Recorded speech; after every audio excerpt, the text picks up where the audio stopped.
Shootin the Shiznit, Shootin the Shiznit, best little wrestling podcast in the business. Your host BT, and all his guests. You'll never know who he'll have next. Shootin the Shiznit, Shootin the Shiznit, best little wrestling podcast in the business. Shootin the Shiznit. All right, we're live for 304 Studios in Jonesboro, Arkansas. This is an STS Pod Club production, or production, like I like to say. I'm BT, and right over there, well, it says Chainsaw Tony, but I know him better as Tony Myers. How are you, Tony? I'm better now. I'm talking to you. We finally made it. Either that or you ran out of people to interview and you got me. I'm going to tell that story. Look, real quick, Patreon, join Patreon. We're doing a special Memphis in May. Oh, I'm sorry. All episodes Memphis in May. I got to do that so I don't get sued. And Tony Myers is joining me, but Patreon, you may get some extra questions, some extra minutes of Tony and I talking, and also all the other Memphis wrestling stuff that we do. There's at least 30 minutes almost on every show. So join Patreon. It's stspod.club. And in the right-hand corner, you have link of all links. Now, Tony, let me tell this story real quick. What I have been telling Tony ever since I started this podcast, hey, I'm going to get you on the podcast. And then I used to tell you, when you get back from Japan, I'm going to get you on the podcast. So it became a running joke that I was going to get him on the podcast. And then I sent him a message. I said, you ready to come on the podcast? This was like a year and a half ago. And you said, oh, I guess you ran out of guests. What you just said just then. Did you run out of people? And I was like, no. And this Memphis in May is our 6th annual. So I said, well, I might as well quit doing the rib there and tell you I'll bring you on. But I'm bringing I don't know. There's going to be some people out here that know everything. Oh, I know Tony. I did this with Tony, blah, blah, blah. But there's a lot of people, and I'm going to start with just your childhood, don't know anything about Tony Myers. And some of the stuff I don't know. So that's the reason I'm asking. And as the title of the flagship show, we are just shooting the shiznit. So how did you start becoming a fan? And me and you met in Memphis, but tell the story where you're from and who was you following? What wrestling was you watching as a kid? Born and raised in Jersey and collected a lot of wrestling magazines growing up. And it just became, you discovered the different territories and everything, especially in the back of those old Wrestling Eye magazines. And some of the fans around might magazine, what in the world? But they had so many different printing companies. It wasn't just the Stan West and Bill Apter magazines. It was just magazines from, it seemed like in the mid and to the late 80s, there was a plethora of new magazines that came up, and some of them patterned after Dave Meltzer's newsletters. It was just, I guess they were trying to cover the whole entire gamut of the pro wrestling magazine market that they were trying to corner. But I skipped to the back of those magazines, and I would read in the pages back there that you could actually swap VHS and trade video cassettes with people. And there was people from all these different regions of here in the United States. There's even people overseas, and you could get their local wrestling too. So I started swapping all kinds of VHS, and eventually, Rich Mancuso had 66 WFAN out of New York City, and he had a wrestling talk show on there. It was late Saturday night. Devon Dudley used to call it, that wound up becoming wrestlers.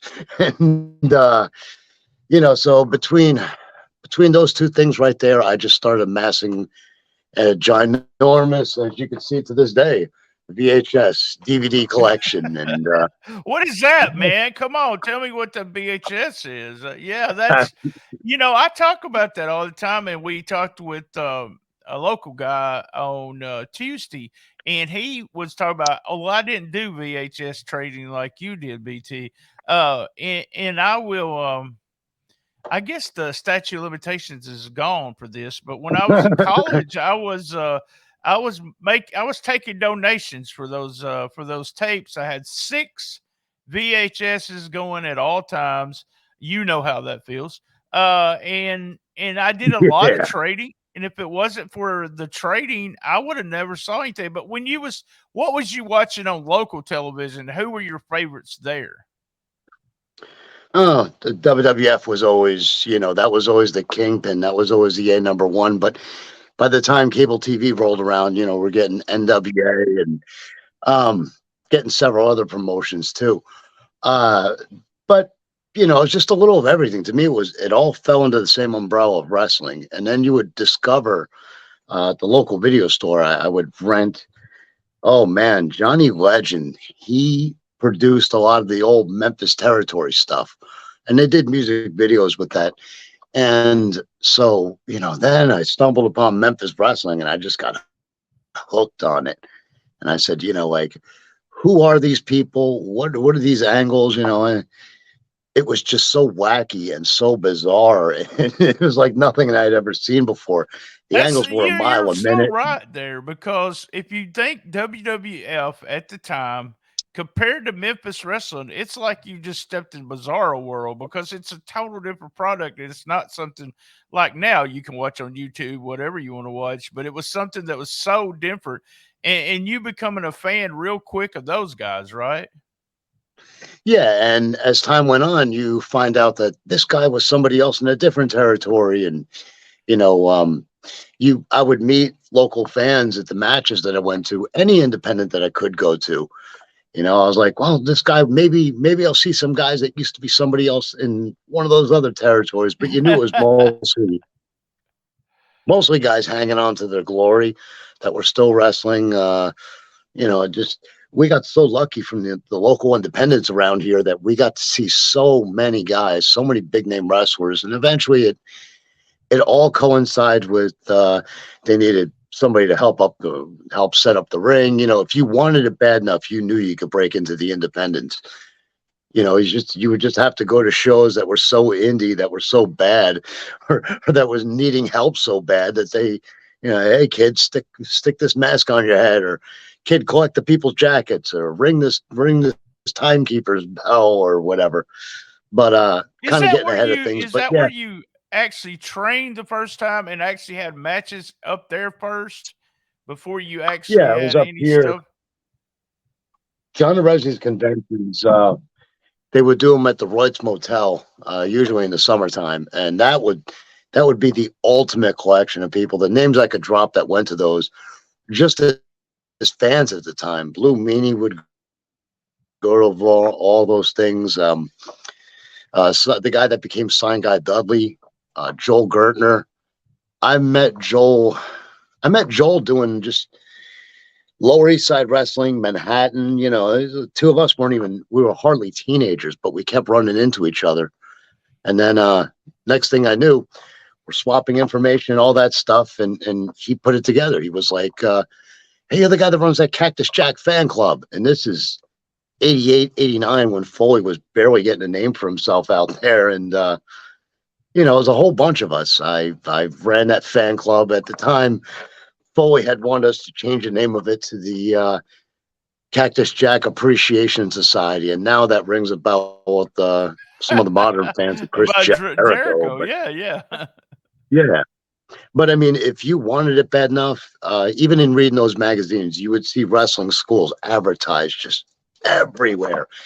It just felt like everybody had a wrestling school, but the Monster Factory kept coming up, and I knew where Flemington was. So, eventually I stumbled into that when I was, 14, almost 15 years old. And, you can imagine what they told me at the time, because New Jersey had a state athletic commission back then.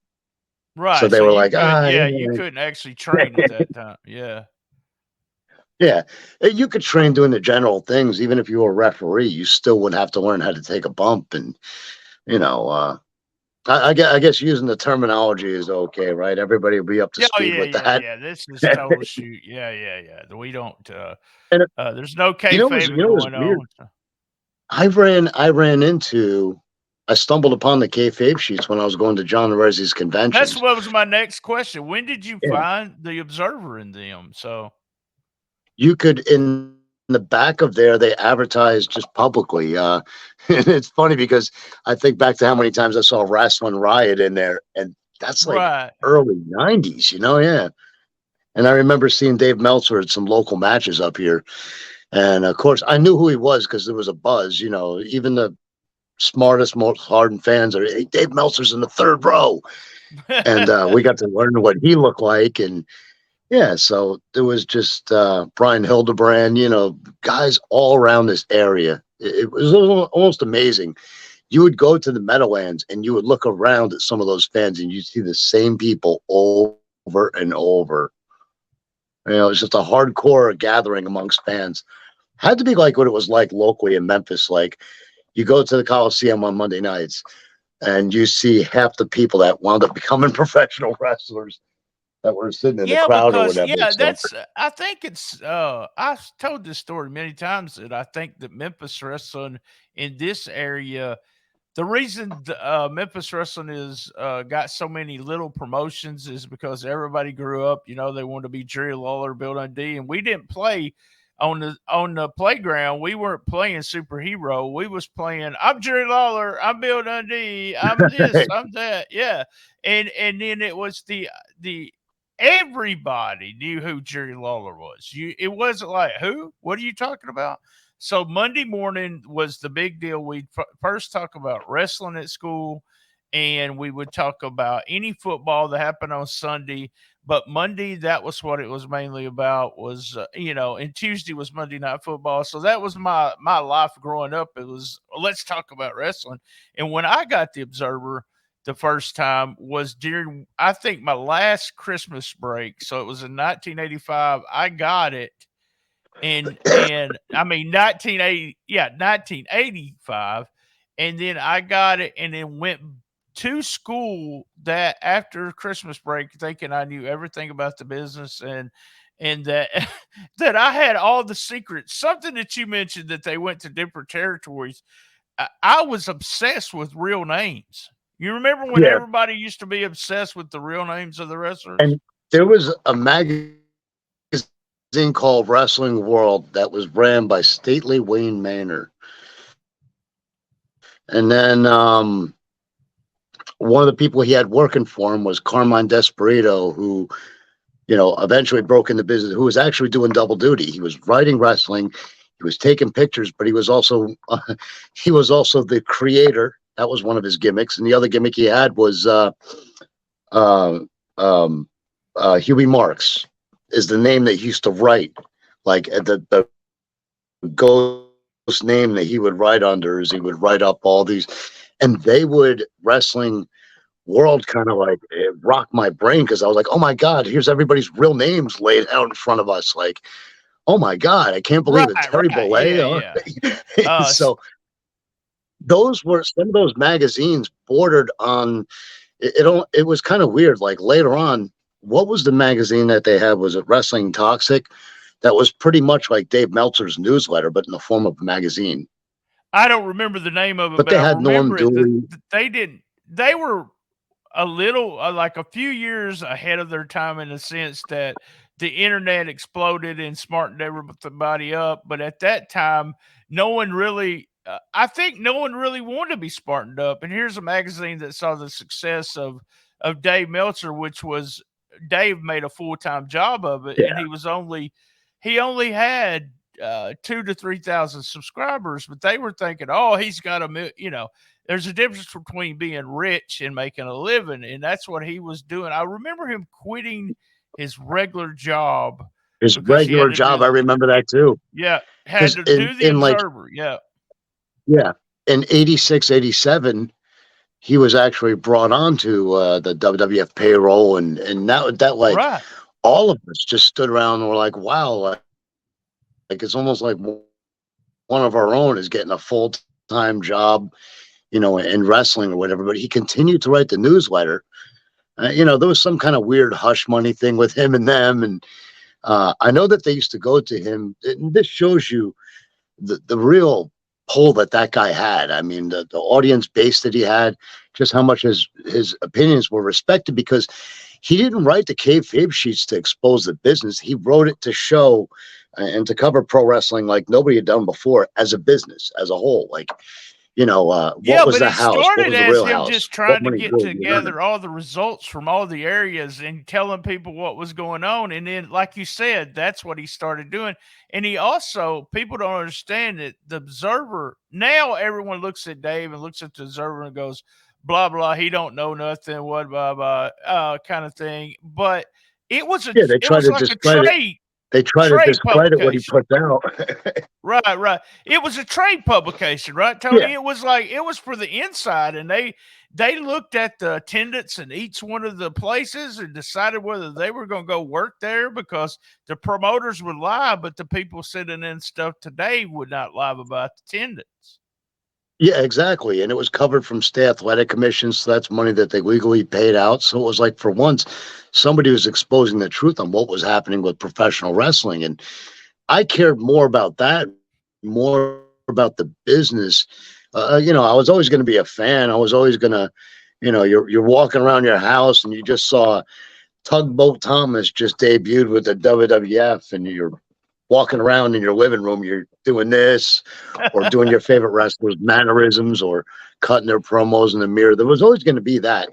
But for once, I got to see, like, and two, it really opens your eyes as to who was good, who was trying, who was phoning it in, who was lazy during the house shows, all that stuff. And it was just fascinating to me. I was like, finally someone's speaking truthfully about wrestling and not trying to like brainwash you and, and I not trying to say tell that, you. but I Yeah. think we were brainwashed to a certain worst, as we say in the South. We was brainwashed to a certain extent on people like, the Observer readers. We had this deal where we didn't like Hulk Hogan. Ric Flair was our favorite wrestler. We didn't like Dusty Rhodes because Ric Flair We was our didn't like Dusty's booking. Yeah. yeah, we didn't like Dusty's booking, but the idea is, if you watch the latest Dusty documentary, no one talks about that, but there was an underlying thing in the business, and it wasn't just us smart fans or the Observer readers. It was the boys in the business. They were just like, Yeah. I hate this booking. Dusty's just putting over And himself. even Dusty's just doing this. So, yeah. I thought one of the more interesting things that was always we there was a reason why we didn't like it, and even the casual fans would kind of pick up on it. Even you could feel it from them. And you're in New Jersey or you're around Philadelphia,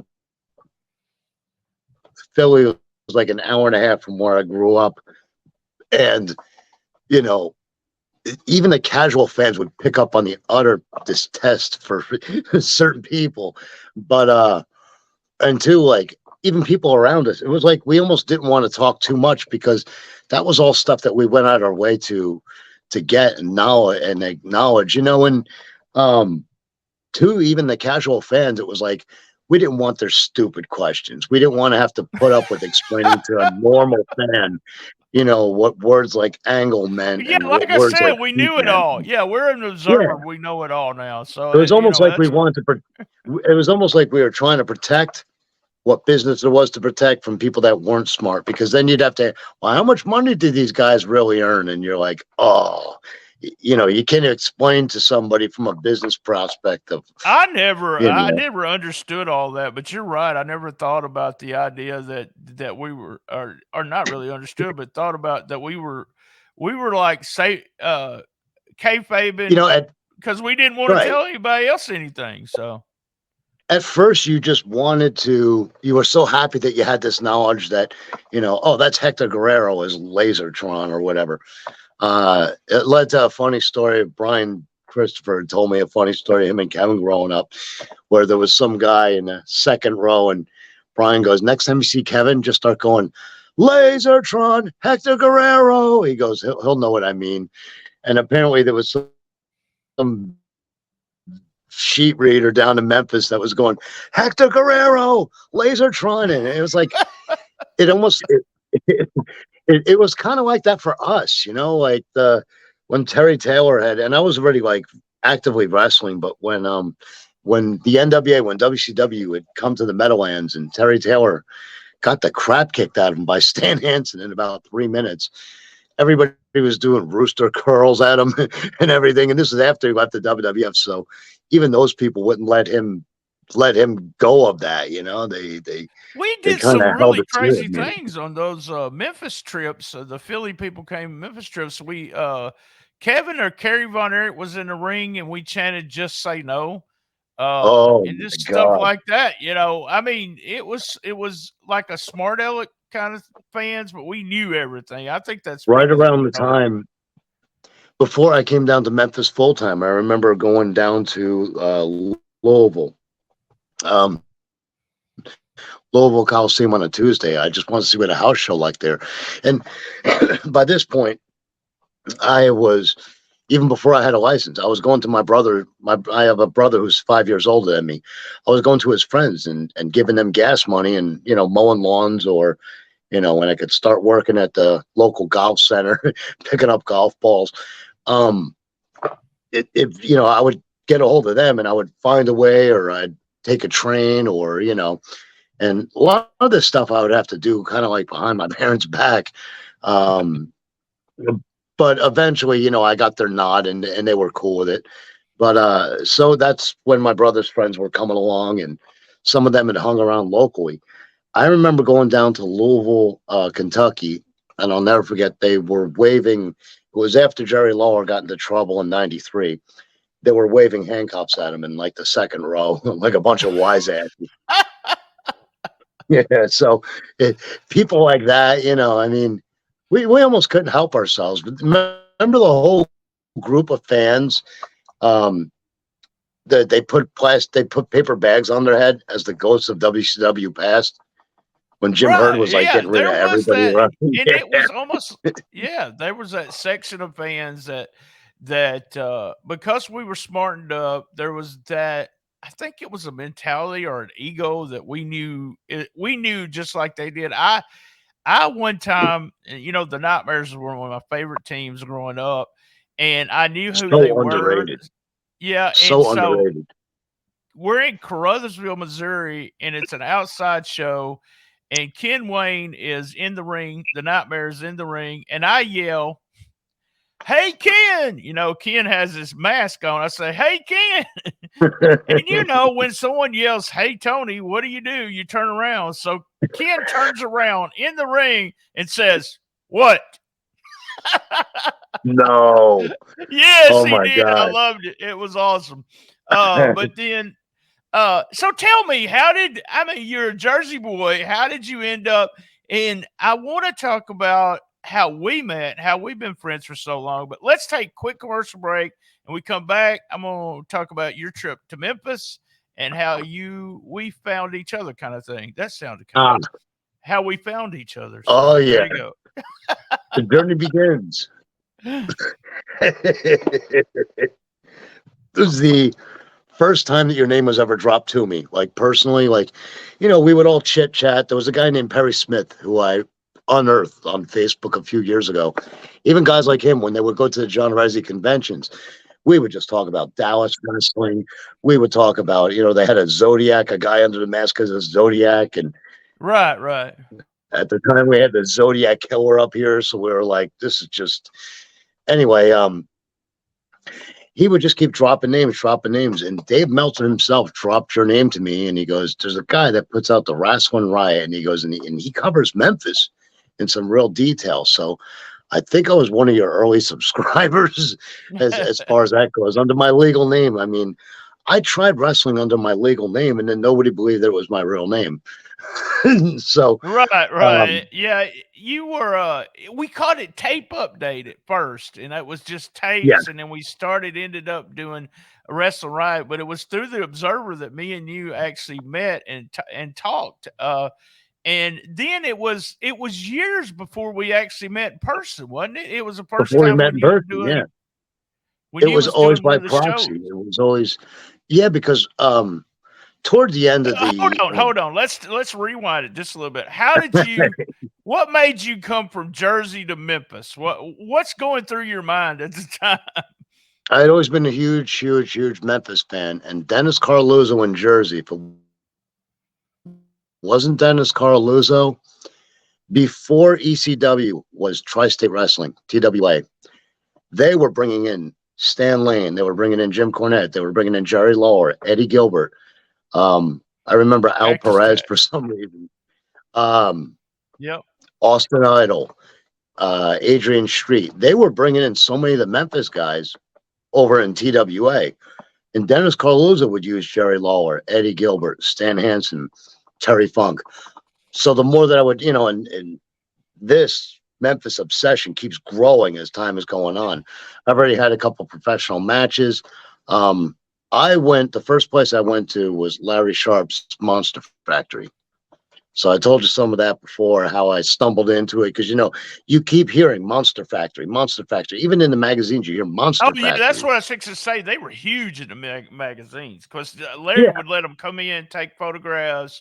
He wanted to get his people over. Plus, Larry was a businessman.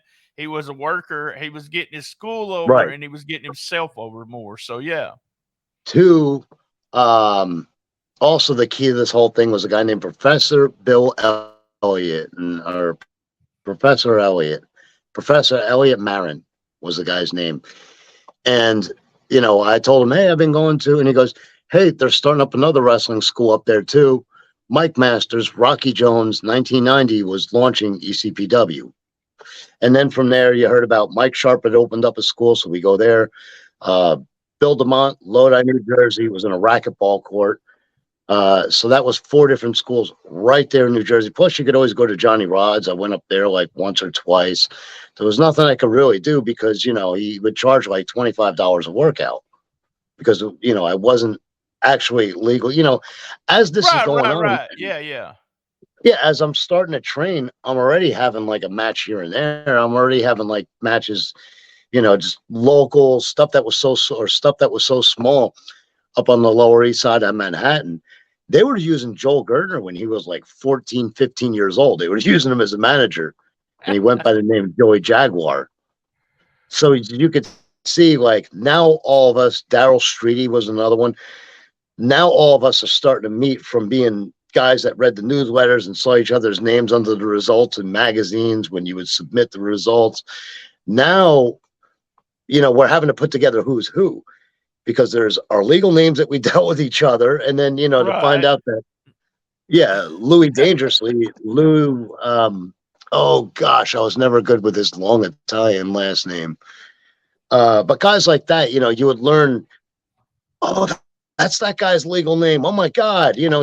I see he was writing into the Observer looking for videotapes or looking for magazines, old magazines or whatever. So it as small as the community might have seemed, it was like everybody was spread out all over America. And everybody was starting to get into business at some spot. I was taking pictures, selling to Pro Wrestling Illustrated. All of us that were smart fans, quote unquote, a lot of us end up getting in the business. You was talking about the Observer, people writing in the Observer, and then you already mentioned him earlier. Was Stately Wayne Manor. He did Wrestling World, but he was Ernie Santilli in the Wrestling Yeah. Observer. Remember that? He would write those big Oh long my God. letters. Yeah. Yeah. And the funny thing is some of what really blew it open to me was I went to a local show at Madison High School, which is only one town away from me. It was the end of my freshman year, and I noticed that there was a typo when I sent it in on all the match results. There was like 3 or 4 names I didn't get or couldn't pronounce.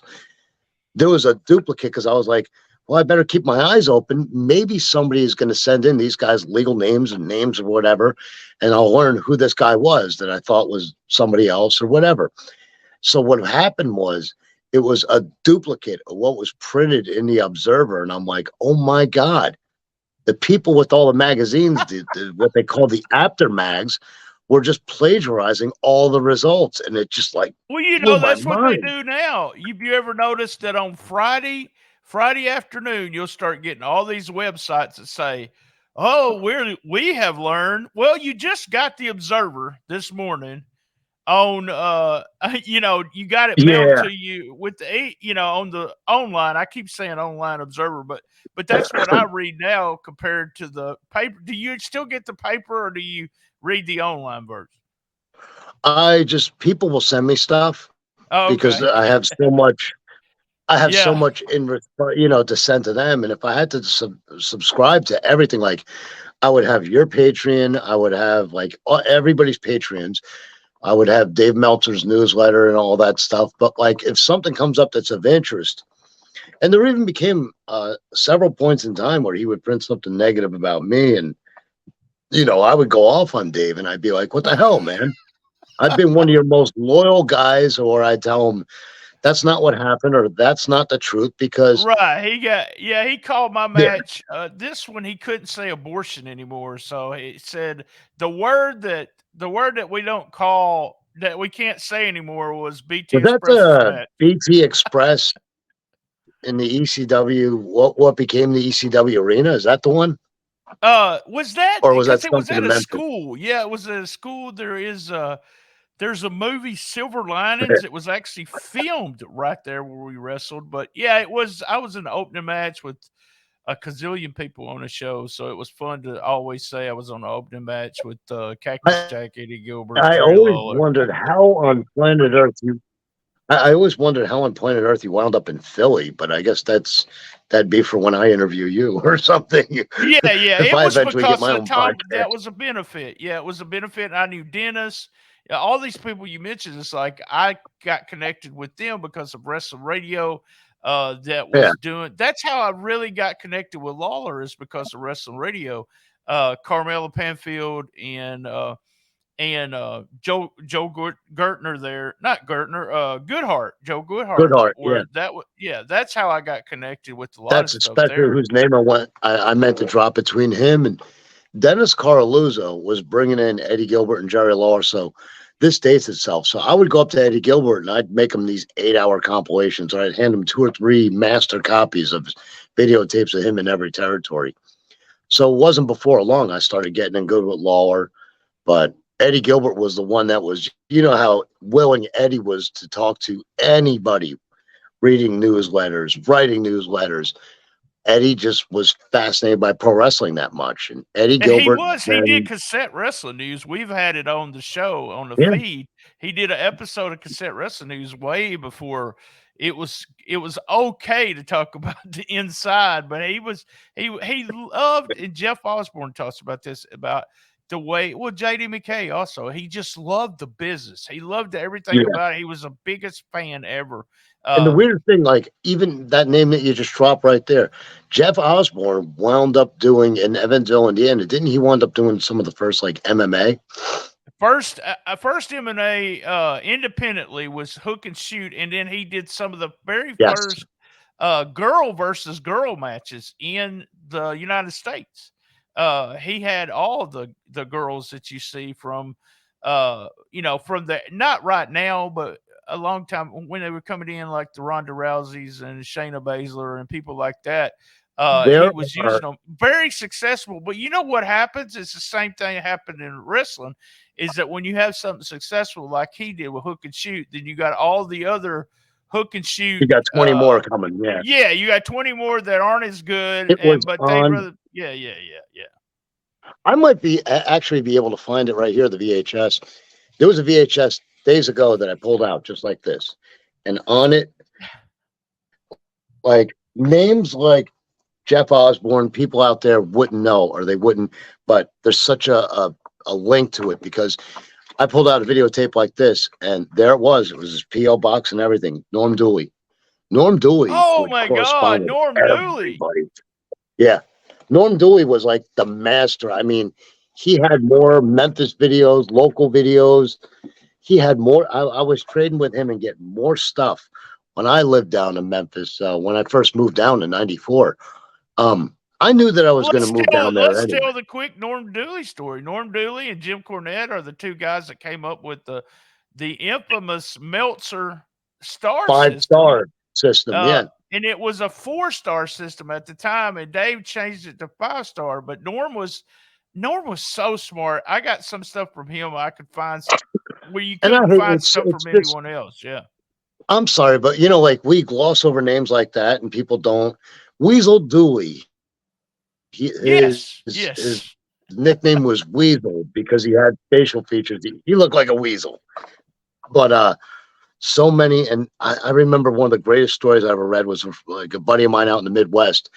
He had met up with a diehard wrestling fan, and both of them had read the sheets. And this is before you could be online, before Right. Prodigy Right. really started taking off. Like Prodigy was there in 92, 93. That's when my world was opened up to that. And even then, it wasn't as if you would see somebody again and again at the same wrestling matches, you would assume they were somebody, or the wrestlers would use them in a high spot, and you're like, that person right there has something to do with inside the professional wrestling business. You wouldn't. It's like you knew that they had something to do with it, but you didn't know what they had to do with it. You just knew that, like, oh, okay, like go to this person, like introduce yourself or whatever, and you figured eventually you'd get somewhere. But it's funny because we gloss over names and you don't realize, like Jeff Osborne alone, like what a huge impact that he had on, Hook and Shoot. You brought it up. It just seems like names were glancing and going over, but boy, you could do an We've entire had Jeff, podcast. he comes on with Cassette Wrestling News, and we talk. We've done 9 episodes, coming up with 10, I think, and we talk about And, that and in the same. here I am, the first time on here with you, and it's like, Oh I'm yeah, well, sorry, I'm man. sorry. I'm sorry. Yeah, yeah. I'm No, he interrupting. does. What we did is we're doing similar to what you did. He sent me a box of Cassette Wrestling News, and I'm taking the cassette and I'm transferring it to so people can hear the cassette about the stuff that they did back then. And we talk about the idea. Stone Cold called his Cassette Wrestling News the very first podcast. It was really and it really was. He was like the one guy.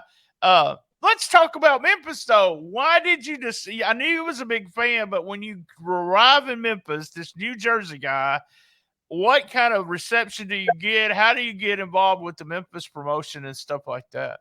Everybody initially hated my guts, and they probably still do to this day. But um, Jerry Lawler knew that I was a correspondent of Dave Meltzer. He knew for years. He remembered me trying to break in Jersey, and remembered seeing me up there. But I was like public enemy number one. He would tell the other guys in the locker room, "Hey, don't tell that kid nothing."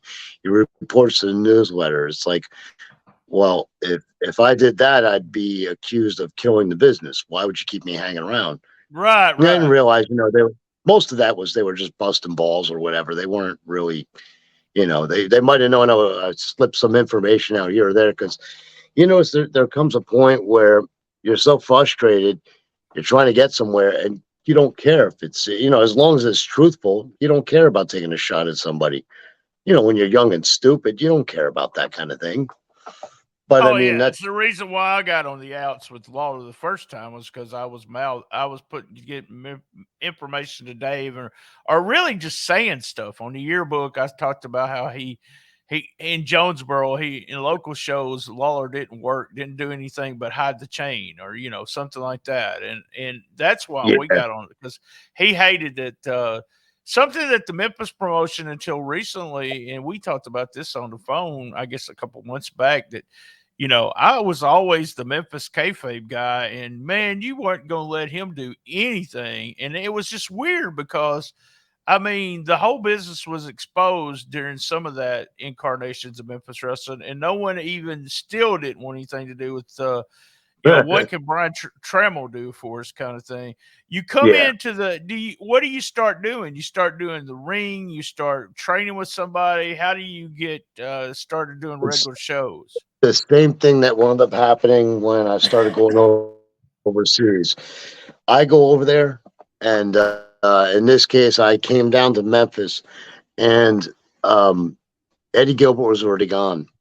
It was one of his in and out, in and out. Well, I didn't know that was the very last time that he went was just weeks before I arrived in '94.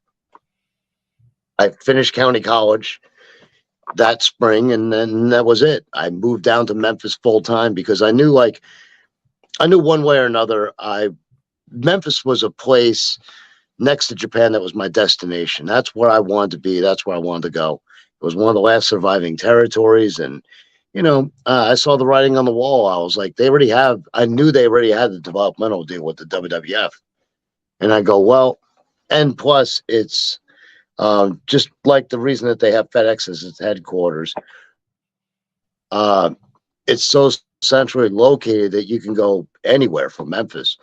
But I felt I had an in through Eddie Gilbert, and I just knew that I'd eventually. And then he's like, oh yeah, try to get a hold now. Down this guy Randy Hales was booking, and Randy Hales hated my guts from day one.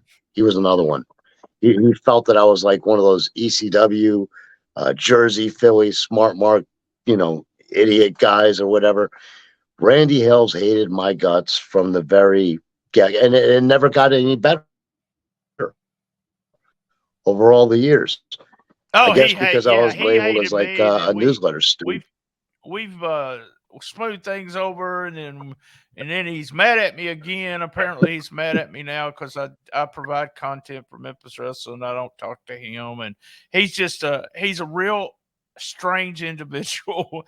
He is, and I What don't. was The, it? the Art thing, but was the thing, I'm not trying to knock nobody, but the thing I never understood was you're such a big time mark of Memphis that you think that you could be some kind of aid to it, some kind of good that you could do for it. And Randy always felt that way about himself, and that's the way I always saw myself. And especially moving from Jersey after I got my, the associate's degree in college, broadcast journalism. Now I was going to be at Channel 5 every Saturday, so I figured I could probably get an internship there, from broadcast journalism. I could go in, I could do that, or I could do voices, or there's, so many faucets with Fox had 209 affiliates all across America at the time. So I'm like, well, there's Channel 5 right there. I could get in, I could find a way in. So eventually, I wound up getting booked for them. And the first guy I wrestled was Jerry Lawler and Bill Dundee. And then from oh there, wow it on was TV. going Who up. was you tagging? Were you Yeah. tagging with somebody?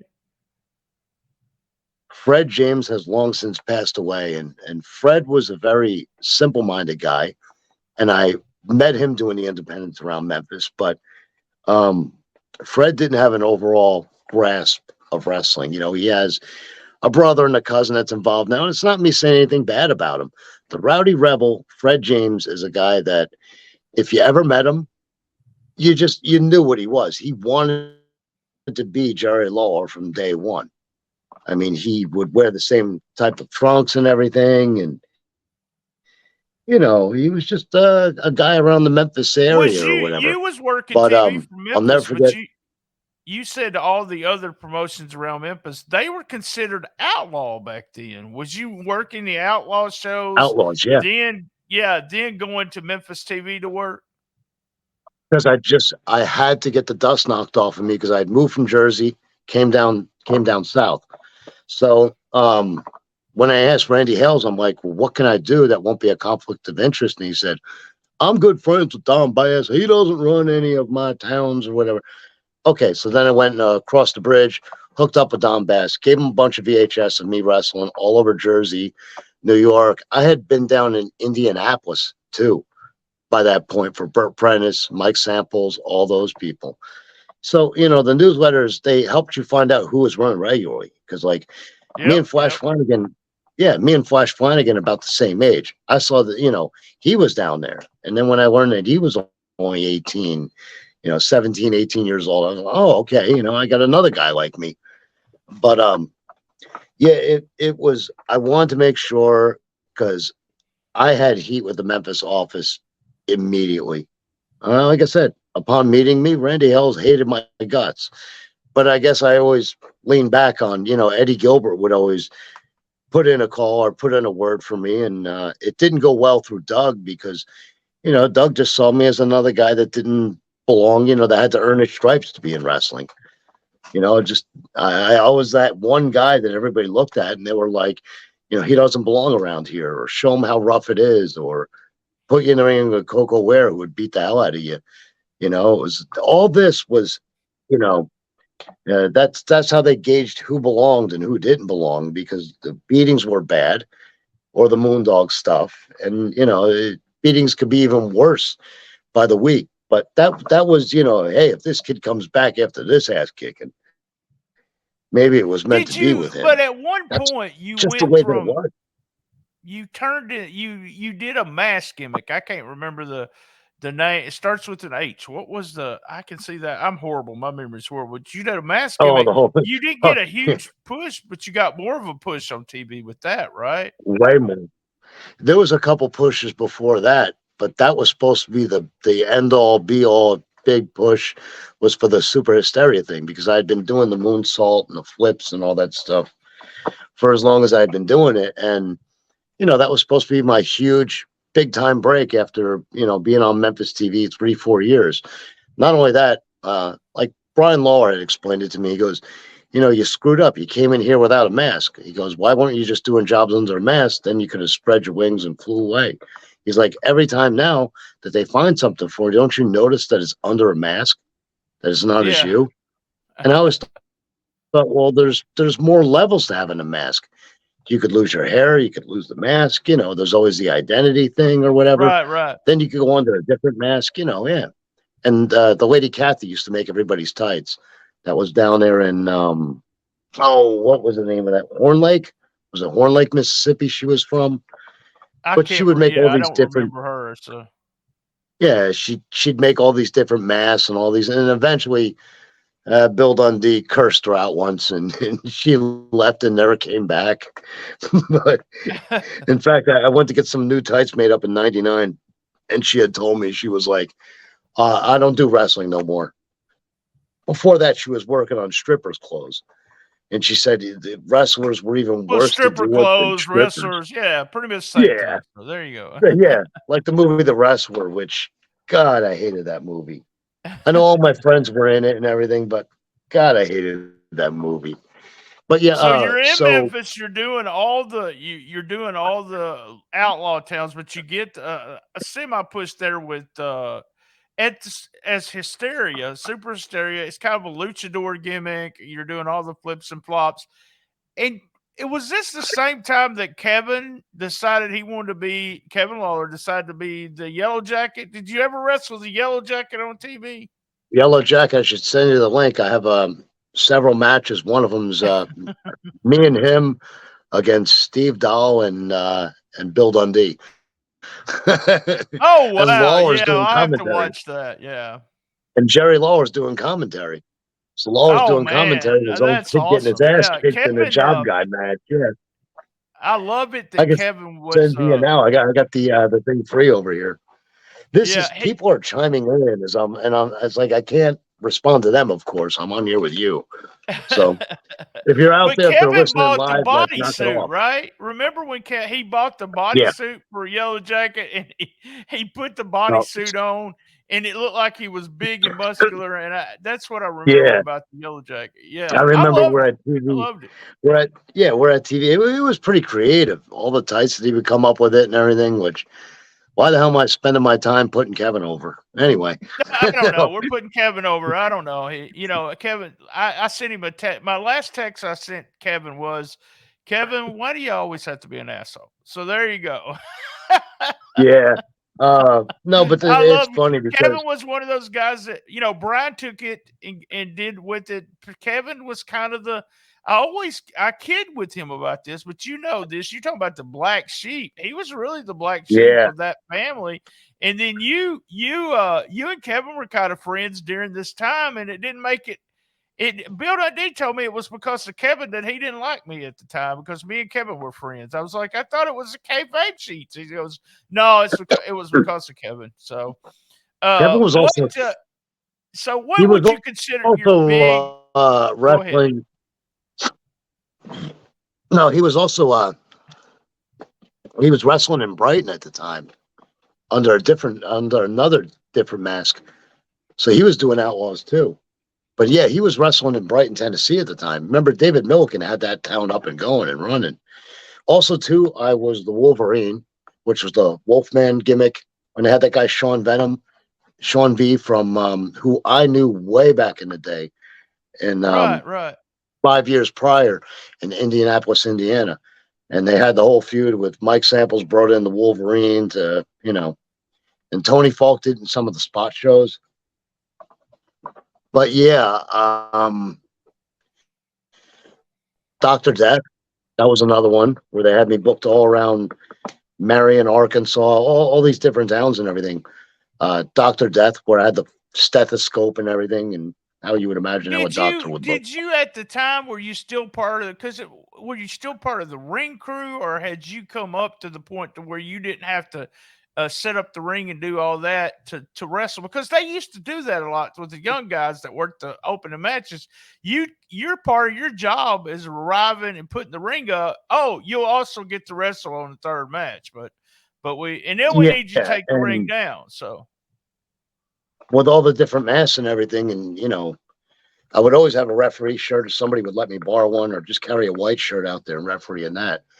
Eddie Gilbert always told me, he was like, Buddy Wayne been doing that ring. It was so weird talking to Eddie Gilbert because his natural voice was so much deeper. Like his real voice was so much deeper than, I'm Eddie Gilbert, Jerry Lawler, I'm going to be there. right, it, right. it just kind of like freaked me out always. But he told me, he was like, get over with Buddy Wayne, help Buddy do that ring. He's like, he's got a real young son that's helping him, which at the time wound up being Aubrey, and then later on it was Greg. So there was that whole entire, from the time I got down to Memphis, I was helping Buddy Wayne with the ring. And then on top of it, when Jerry bought his own ring, because Buddy Wayne had quit, Buddy Wayne had wanted more money or something. They got into some kind of spat. And he wound up, Lawler wound up getting his own ring. And you remember, Downtown Bruno was hauling the ring, and he was putting it up and down. So Yeah, I since remember like that. Buddy Wayne had quit in 95, 96. Yeah. And from the minute Bruno started doing that ring, I was constantly helping Bruno, because Dennis Carlozo told me, he goes, Bruno's a cool MFer, is what he called him. He goes, Right, Bruno's a right. cool dude. He goes, him and Nate the Rat. He goes, they helped me out so much when I went down there to Memphis. I've known him for years. And so, I was there to help Bruno with that. And Bruno taught me how to put up and down the ring. But the thing was, he never wanted to do the ring. He had it. He was sick of it. They were jerking his guys around, he felt, and treating them like field hands, yelling at them all the time. The only money they could make other than the ring was selling programs. So he just felt the whole thing was unfair, and he always tried taking care of those people. I was one of those people. Bruno booked me for, he was the one that was booking a lot of the Memphis Job Boys. So he was the one that was putting me in there with Sid Vicious, with Lawler, with Doug Gilbert, Tommy Rich, all those guys. Sid Vicious, I'm sorry. Yeah. Oh, so God. You're down in Memphis, you're running, and you end up I'm trying to get you to the certain point here. Where you're kind of getting a push. What makes you think? What gives you the thought that I know you get a shoot job, you do a shoot job, plus you're doing wrestling. But what makes you think, well, I'm fucking done with Memphis wrestling. I'm done with these guys. Also tell us, I've promoted this a couple times. There was also a promotion called TAJJ. Was that right? And you was part of that, right? That was years and years later. That was 2003. Yeah, that was like 2002, 2003. But you'd already quit Memphis wrestling by that time. You'd already give up on everyone. That was it. Just the idea that you knew you weren't never going to get a push or do anything. No, the big push came, and maybe 2-3 months later, that's when Larry Burton came in. So the big push happens. Bruno doesn't want to do the ring, but now every time Bruno turns around, he's got nothing to do. They've hired Tony Freeman. Oh, God. They hired Larry Burton. You want to hear a damn story? Larry Burton walks into a friggin' Chick-fil-A or one of those places. He walks into and he sees this kid behind the counter, and he goes, hey, you got a good voice. Have you ever thought about, and they put this goof on TV. That's the guy that Bruno eventually like shoot attacked on live Memphis TV. Bruno, they had come to me. Here's the entire thing, how it really happened. I'm getting $150 a night to put up the ring. I'm getting 80 a night to put it up at the Coliseum, which eventually they started running the Big One Expo Center, and I'm getting 50 to tear it down, 80 to put it back up. Then they started using Jerry's, ring on some of those occasions too. $150 a night. So the boys are, like one night I walked in and I'm feeling good. I'm doing double duty. I'm getting ready, and Lawler goes, why do you squint so much? You need glasses. And I go, I don't need glasses. I drink out of the bottle. Here I am just, Right, boom, right. I had that one in the can. And all of a sudden Lawler looks at me, goes, you know, real wise ass. And he goes, tonight, and it was a Buddy Wayne town, because Buddy Wayne didn't want to haul his own ring to his own house shows. He was having me do it. I remember having this big, long fight with Ken Wayne. I'm like, that ring right there, because it was on VHS. I had my wife with a camcorder. And I go, you're going to tell me that's your dad's ring. You've put that ring up 10 million times. That's Jerry Lawler's ring.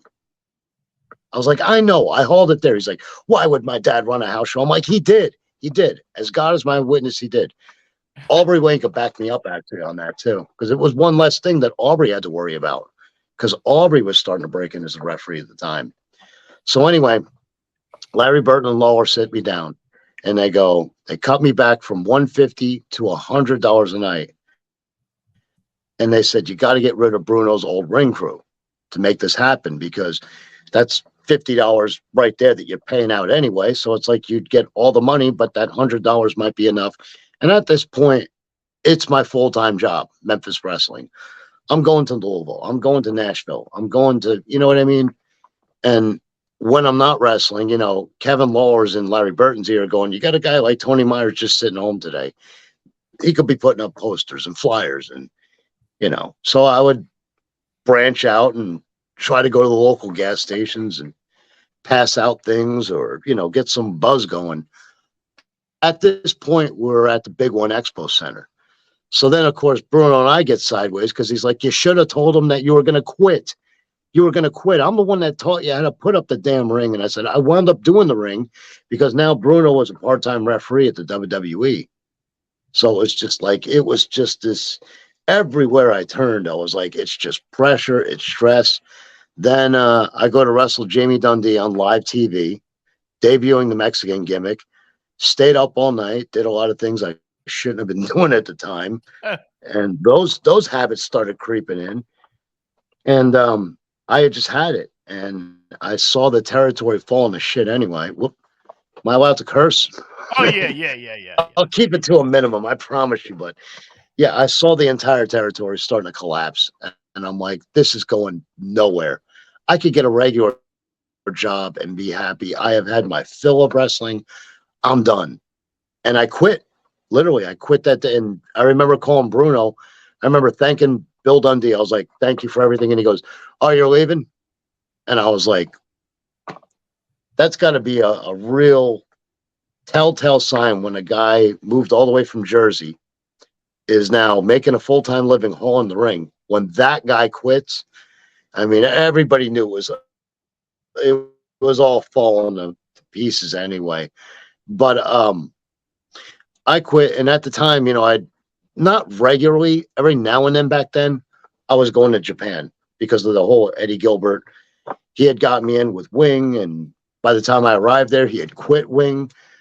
But PWC and IWA Kokusai and all these Japanese indies are springing up all over the place with the success of FMW.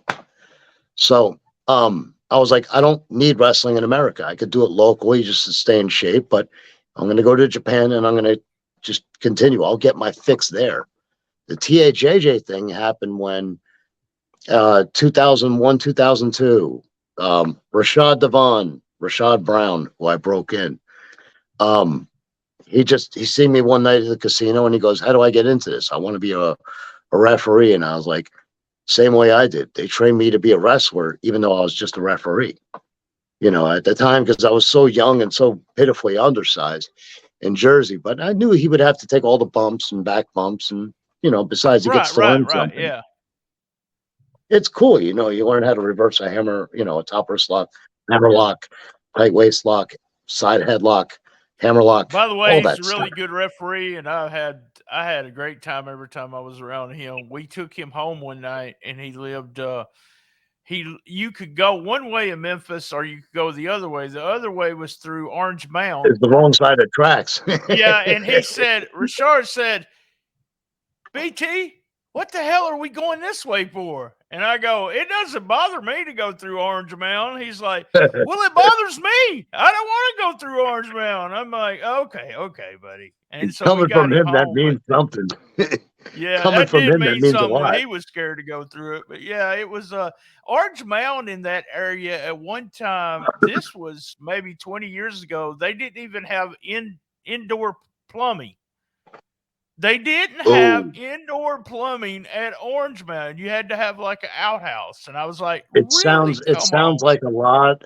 Sounds like a lot of the venues that Charlie Parks had ran. I was like, how does he even find these places in Memphis? Where do I take a piss at? So yeah. Yeah, So you start doing TAJJ. Now this is yeah. I local was access, putting out correct? me and Rashad together noticed there was a bunch of dark areas that nobody had ran, and I would watch old Memphis tapes, and I'd be like, nobody's really running Brownsville. Nobody's really running. Some of these Hornbeak tend to, like, a lot of these towns have went dark for so long. He brings, he has the Dyersburg guys. So every Saturday night we're going to Dyersburg and everything. So me and Rashad start running our own house shows. West Memphis, Arkansas, at the Boys and Girls Club. We drew really well there.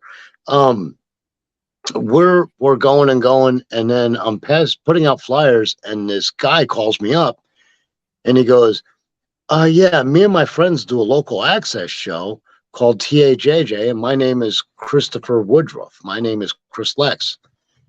And so I went down there and I checked it out, and it was, you remember backyard wrestling, like everybody, these were a bunch of pretty much untrained kids, but they had integrated, like, Charlie Laird was going there, the old Memphis job guy. So it was great seeing Charlie again.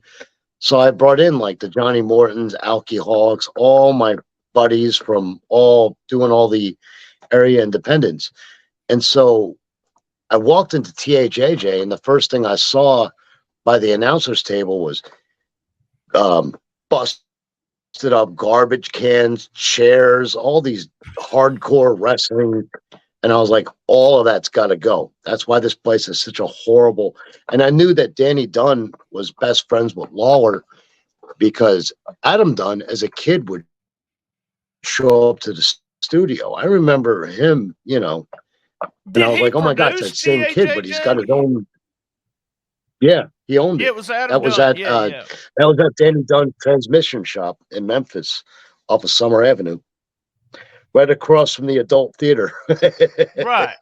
It was a big sponsor of Memphis Wrestling, and then so his son is doing this independent, and it was local access. It ended up having a lot of guys.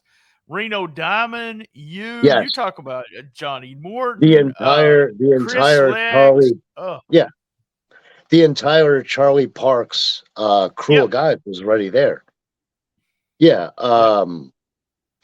Wow, boy, those names: Blaylock, the Blazer, just Oh yes, everybody. I'm All still those guys friends were with already him. there. Yeah, I'm a huge Dallas Cowboy fan. Blaylock is, and me and him are still friends. I know, and some of the most hysterical Facebook posts you'll ever see on this planet.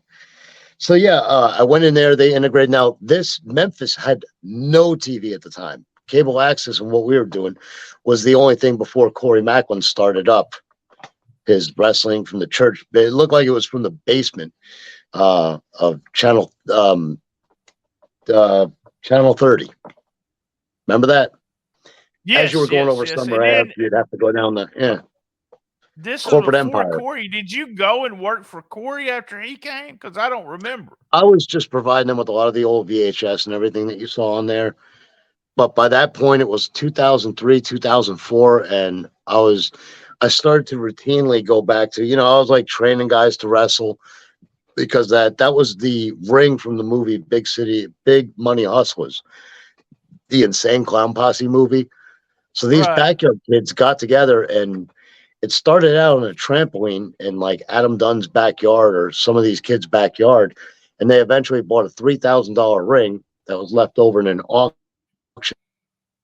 from the movie Big Money Hustlers. So that was THJJ. And at the time, I didn't tell anybody because I thought nobody will believe me, even though I have VHS of it. I'm under a mask, so no one's going to believe that I'm one of the Uchu Meijin powers or that I wrestle as Leatherface in Japan. No one's going to believe I'm one of the mummies. No one's going to believe that I'm one of the Demon Oyas. All those mask gimmicks that I just explained to you was a place called IWA Kokosai. IWA Kokosai would have a group of mummies: white mummy, black mummy. They eventually had a blue and a red mummy, iron mummy. And then the same thing with Demon Oyas, and then Uchu Meijin X, Uchu Meijin XX, Uchu Meijin XXX, and so on and so forth. Well, they would bring them out in like a big bushel basket, almost like a baby's like playpen.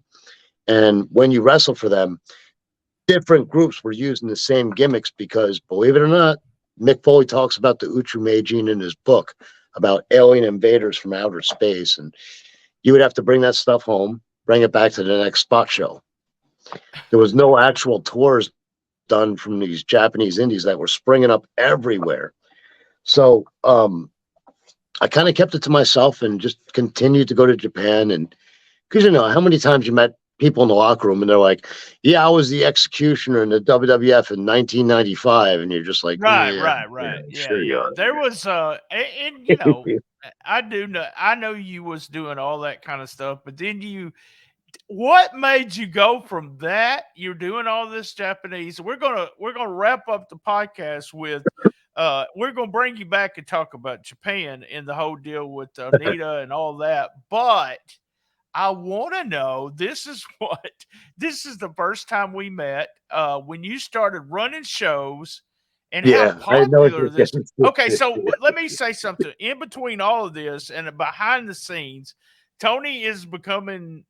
You have a hell of a Memphis wrestling all over the place collection of matches. You have videotapes. You're the guy to go to if you're trying to find something. You know, there was me. One time I saw videotapes. There was a guy by the name of John McAdam who actually sold Oh yeah, Memphis wrestling to that Tony guy, Khan.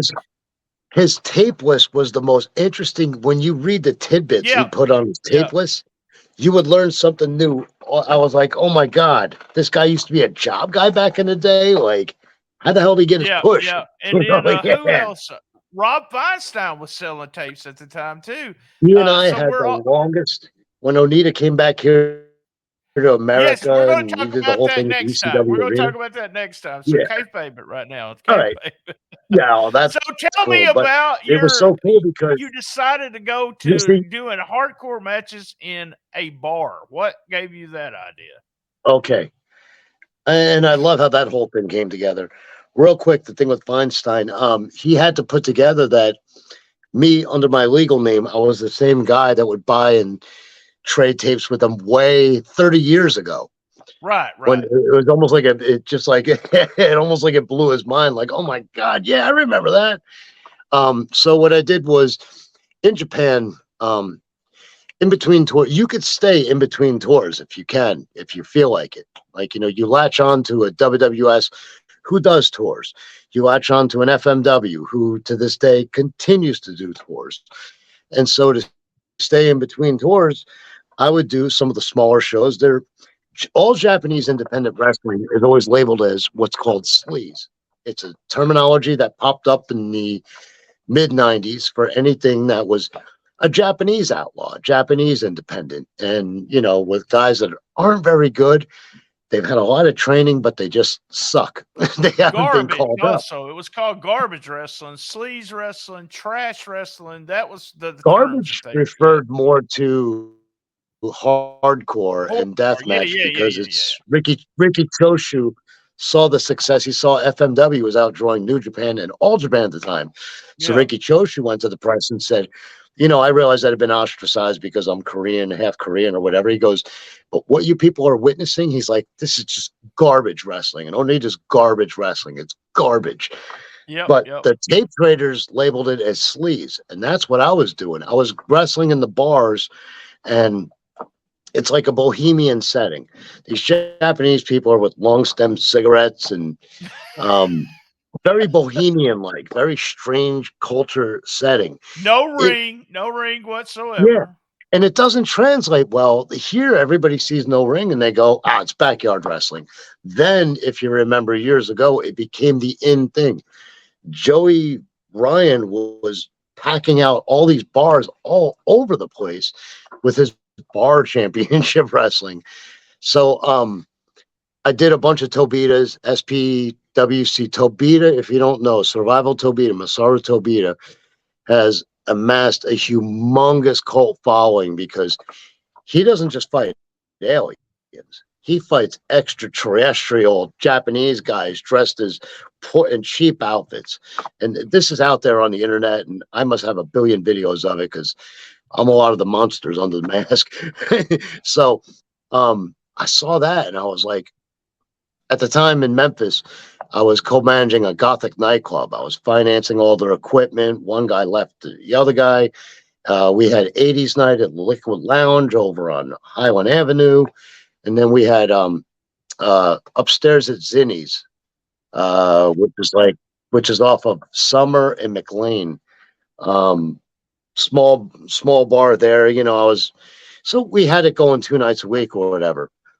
I started bringing back all the VHS and showing them all this weird, wacky sleaze wrestling, no ring, guys bleeding, just sleaze. It's sleaze. It's meant to exploit, pro wrestling for And I whatever, mean, let's be honest, Tony. You was trying to sell the tapes to him too. Come on, tell me Yeah, that's what you was that on trying to top of it. Yeah, sure. That and me going, hey, this is my latest work from Japan. do. Check this out. And to explain this to somebody and actually give them a VHS and them come back to you and go, what the hell was that? It's like a But man that's wrestling what in an you did. inanimate That's what object. you did Yeah, with your shows. That if someone got a VHS of your shows when you were doing Sex and Violence, right? Is that what it was called? yeah, They would say, "What the fuck is this? What is yeah. this guy doing?" And you contacted. I was doing a wrestling riotonline.com at the time. We still talked on a regular basis. I had never met. You said, "I'm bringing your boy Psycho in. You come Yeah. on down, and I want you to be." And I wrote a whole story about this on the site. I'll have to give a link to it. But I Yep. was in awe because me and you both were huge Onita fans. We knew what he did with hardcore and how he got people in. But you had And when the thing about Cycle was between him and David Estes, whatever his friggin' name. Pappy, Um, yeah. yeah, Pappy, the little guy they used to bring around too. They were about the only people. There were people that were willing to do hardcore. Big Country was one of them too. Chris Frazier was there, and Chris Frazier goes, "You're fucking crazy. I Right. can't, you know." And that show paid better than the area independents, but Psycho, I told him, I was like, "Yeah, this is absolutely brutal, and this is going to chew you up and spit you out." But at the time, I don't have any tattoos. I got a million piercings, but um, I was like, the scars themselves look pretty cool for whatever I'm doing overseas anyway. And it was a way for me to keep active and wrestling. But we were going into the little dive bars. And by the time I left Memphis and sold Motley the ring that I had and everything, the New Daisy over on Beale Street was giving us $2,500 every month. And then the other place, because the Rally Point wound up getting shut down. But the other place, the Buccaneer, that has since burned down to the ground. They were giving us $1,500 a month. That's $4K a month. So that's when I, regardless of what we drew, I needed guys. So I was going to CZW and I was going to Ian Rotten and those guys, and I was going, I need guys to do this because Right. I Because don't there's have not many. guys in the area that's going to do this so hardcore that, and we're Yeah. talking glass, thumbtacks, boards, trash cans, and then the Which, sex part of the violence is you had these uh uh girls that were almost completely naked yeah, wrestling each other in what was it? We had an oil match one night and we had them wrestling Jello. and ice Jello, cream. yeah, this Yeah. girl was man, and they were hot, trashy hot. I'm sorry if you're listening to this Yeah. podcast, you were trashy hot. But I was backstage, and me and Psycho are standing there, and one of the girls was talking to us, and she was adjusting everything. And as we were standing there, we got a show. We was like, damn, you know. But then she gets out there, and they pull each other's clothes almost completely off. So I was witnessing something that I don't know. It was never something that I had witnessed before, and I don't think I ever have. The idea that It this was, is professional wrestling, but it is something you totally know, it's different. every time that those girls, because, I was at the club, so girls were, here's gothic chicks. Right, I right, mean, right, so right. Yeah. anything's fair game. Girl, guy, two girls, one guy, two girls, one cup, all of it. It's just it. But the hardest part was telling those girls, it's fake, right? You guys just work out your own little routine. They didn't get it. They would just go in there and start beating the hell out of each other sometimes. And I'm like, it's a work, but how do you explain that to a normal, But I'll never forget this as long as I live. Pondo notices the girl that works in, because by this point, things are rolling enough. We didn't have the actual office was like me sitting with all this Right, VHS right, and right. everything. Yeah. Pondo comes to me, and Psycho too. Psycho was another one that really had an eye for we called it the assault fairy, because as bloody and cut up as I would be, this chick would run out with a bucket of salt and dump the bucket of salt. And I know all this sounds crazy looking back. To me, it's flesh wounds. To me, you know. Also, too, throw in there at the time, I wound up with jawline cancer right here. That's Damn, why, I didn't know that. Yeah, I didn't yeah, remember if anything you about ever that. notice, my face is lopsided, and I don't hide it from anybody. This side is significantly smaller than this side because I have no bone here and a giant hole from jawline cancer. Anyway, I don't advise anybody who contracts cancer to do death matches or anything like that. But at the time too, I was going with Viscera, and I was trying to get a job as a WWE commentator. And the minute that I got the fax 2 days before Christmas saying, we no longer need your services, yada, yada, this is like late 2006, that's when I just went straight into the whole sex and violence thing and ran my first show on my birthday. Cheap way to draw people. But I'll never forget this as long as I live. So everybody fell in love with the girl that was the assault fairy, Cat. And everybody was just nuts over her. And I would tell them, you got as good a chance as anybody. I don't care how fat, I don't care how ugly you are. Everybody's got as good a chance as anybody else, but there's a catch to it. And I explained, she's married. And they're like, she married to a girl or a guy? And I'm like, a guy. And they're like, and Pondo put it best. He was like real nervous, and well, does he have to be there? And I'm like, yeah, that's the catch. I was like, now you know why I don't sleep with her. If I remember right, I don't know if she was your girlfriend or your wife at the time. I can't remember. This girl No, that you was with you ran ex across because extremely you hot. She was extremely hot, the girl you was with that time. yeah, and that was one of the funny things. Nobody, like, a lot of the fans didn't put that together. Because nowadays you couldn't do it. But when I repremised the whole thing from Ron Head and J.R. Benson, two more guys who were the Right, newsletter right. Yeah, yeah, guys. yeah. Later on, they worked for Cornette and Smoky Mountain.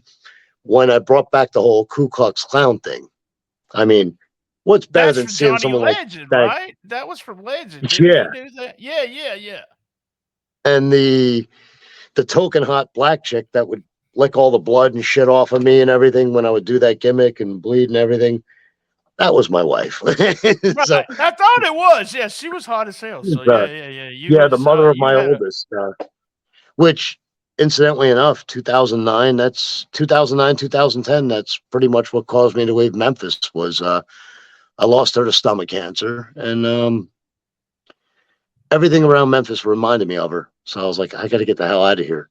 That, and I got robbed at gunpoint. I'm like, okay, now I really I'm need to done. sell Yeah, this house I and get got the hell out of almost here. robbed one time because I got out of my car and went to get ketchup from the drive-through window. The guy got mad at me and pulled a gun on me. So that was in Memphis. That was a great time. Tony, I tell you what, we're gonna wrap it up right here because that's where your Memphis stuff ends. We're gonna give all. We're gonna let's put a pin in it. We're gonna give all the information about Tony's. You can reach Tony. Blah blah blah. He still has a collection of videos that he would be nice. He would sell them to you, especially sex and violence. You still have that? Hard drives. Oh, they're on the hard drives now, and he has the sex and violence thing. Let me just put a pin in it after I say this. It become your underground. I'm selling hundreds of these fucking DVDs every time I do a show, and I'm like, what? You said, there's extra money that no one is seeing, but you were selling like hundreds of those DVDs. You had a fan base, didn't you? Yeah, and it turned into a weird cult. And it's so funny because to this day, Japanese find out about that stuff online because it was me doing all the wacky gimmicks because we didn't have a very big talent roster. So when you see, CEO Craig Elliott Oppenheimer and this crazy guy who's an evil lawyer and getting the shit beat out of him, and you're seeing all these weird wacky gimmicks. It's me under every single one of them. Like it's me with a haircut. It's me with changing up things. But I mean, it couldn't just be me versus Psycho every single show. Some people put the clues together. I'd stick a marble down in my boot so I would walk different or whatever. But everybody knew it was me, collecting the scars and taking the beatings. And I thought one of the funniest things is the girl the assault fairy showed me one time was a text from Psycho, and he said, "If you woke up next to me, what would you think?" And she's like, "How should I respond?" I go, "Ew, you want me to respond to Psycho? What the hell, man? Just put the back on that guy." But yeah, it was it had its time and place. Now everything is so torrented and shared with everybody. Show you one thing before you completely put a pin in it. Can you imagine what this is right here? See how big it is? Yeah. Try to take one guess of what that is. I have no idea. All DVDs. They're already burned. All the DVDs are burnt. Are they sex and violence? No. I can't read that. So it's Memphis Paychecks from the 70s. Let me see. That's Bill Dundee right there. And the cool thing is, you get a free autograph on the back because obviously. That's awesome. Yeah. That's awesome. Yeah. So this is like December 30th, 1978. If you're not watching the video, he's got a huge stack of canceled checks of all the Memphis area. And I bet you, Tony, you'd sell them, wouldn't you? Yeah, and it's one of those things that I've wanted to hold on to. There's several things that I still have here that are personally of value to me, myself, that I'll never get rid of. I told myself if the right offer came along for something like this, but obviously I'd split some of the money with Rooster. Man, do you remember Paul Neighbors Jr.? Not Paul Neighbors, the referee. His son, Junior. I don't remember him. I know Paul, yeah. Yeah. Paul Neighbors Jr., he was one of the interns. He was the intern, like in 92 on Memphis TV. Yeah.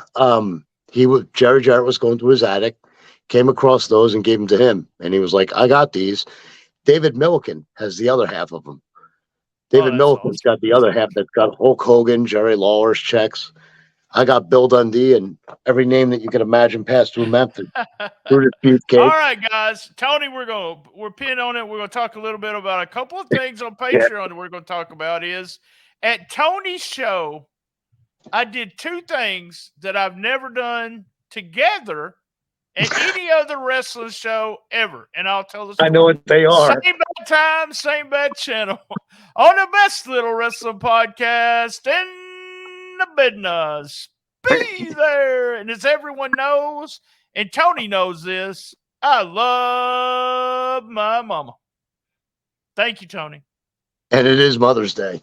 It is. It is. Well, this will come out on Thursday. Patreon. Ah, I want to tell my Patreon people. I want to tell them two things that happened to me at Tony's show.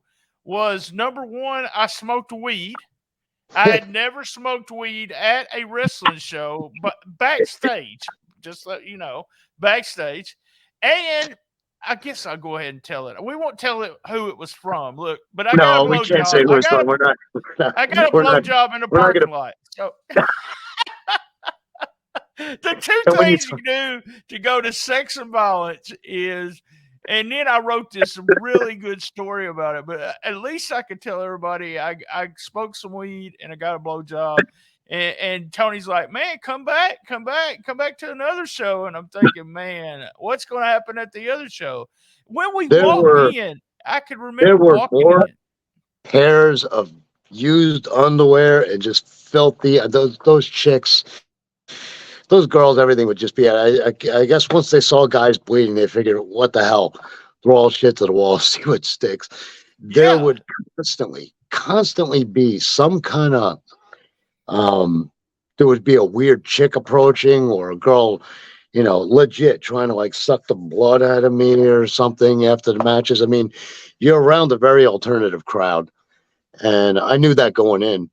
But also too, it was something I think around the time and era that I was like, what the intention was in the vein of John Waters and John Waters movies, right? We had a conversation. Lance and I had a real quick conversation before you started the other day about John Waters movies, and I said, he says, I know the style, but I don't know if I've ever seen one. I said, Yeah. go watch Pink Flamingos. Start with that. Yeah. Glenn or Glenda. That was the whole idea behind Sex and Violence was Shock. we were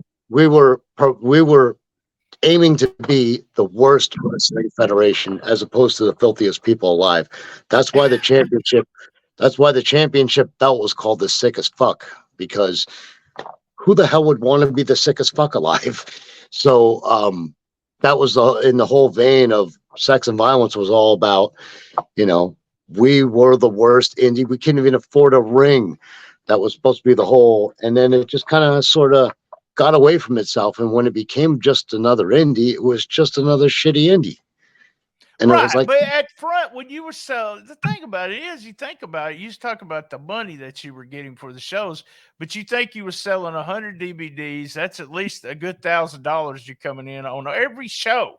this was the first time, and two, because it was DVD format, we did our own audio track with everybody from the camera person to my opponents to whoever.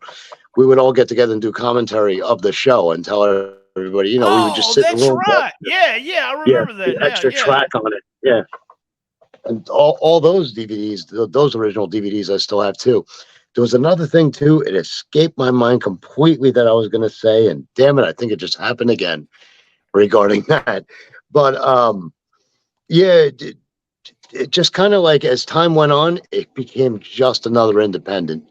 And the idea I believe you. I believe it was. I remember doing the report on Wrestling Right, and everybody that didn't work the show was like, "That's just garbage." You talk about Tony making garbage. I said, "Go to the show. Feel it was totally different than anything." But I was such a huge fan of Johnny Legend was one thing. I loved. What was it? Extremely strange wrestling, yeah. Yes, I love that. And then Onita, I was a huge fan of Onita too. Yeah. And it's where Stacey Cornette started.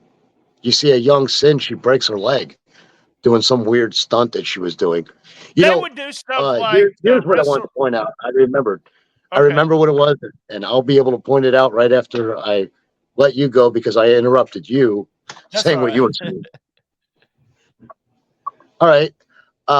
Here's what I want to point out before, and even on the main thing when we were doing this, I literally put my dog on a poster.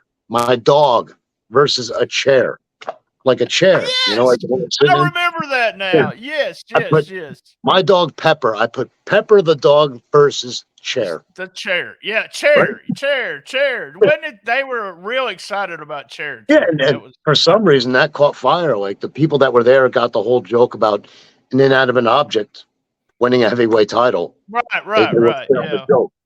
But I just thought all these guys around the area, they break their ass, they do what they can, and they try to work on their craft.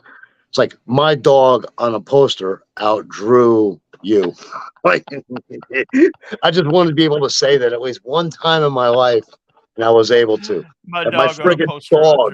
All More right, people man. I'm didn't going see to. my dog wrestle a chair. I'm Ain't going that to some end this shit? Patreon also. So ending up Patreon. Thank you guys for joining us on Patreon. Tony, stick with me for just a minute so I can upload the audio. Yeah.